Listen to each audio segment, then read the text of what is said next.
හරි අද වීඩියෝ එකක් කරන් ආවේ ඇවිල්ලා මේ ගැන පොඩ්ඩක් කියන්න. ඒ කියන්නේ මට ඇවිල්ලා හිතුණා මේක වීඩියෝ එකක් ගමු කියලා. ඉතින් මේක ඇවිල්ලා මේ ලිටල් එකේ බ්‍රෑන්ඩ් එකක්. මේකේ තියෙන්නේ බේබි ජර්කින්. ඉතින් ඇත්තටම මේක ගුණයි.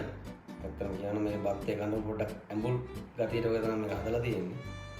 ඉතින් මේක මේ දැන් තමයි ඕපන් කරන්න මේ කෑම කද්දී මේ රෑ කෑම ගන්න කියලා ගත්තේ. එතකොට මේක දැන් තා මතක් වුණේ. මේක ටේස්ට් කරලා බලමුකෝ. නමුත් එළ මම මේක ටේස්ට් කරලා තියෙනවා. නමුත් එළ මේක ගුණයි.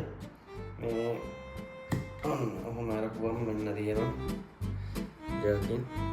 බේබි ජර්කින් නම් තියෙන්නේ. ඇත්තටම මේක රහයි.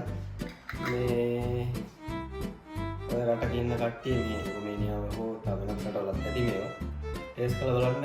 ඇත්තටම මේක රහයි. මම ඊට කලින් සෑහෙන වතාවක් මම try කරලා තියෙනවා. මේ එහෙනම් try කරලා බලන්න. ජය වේවා.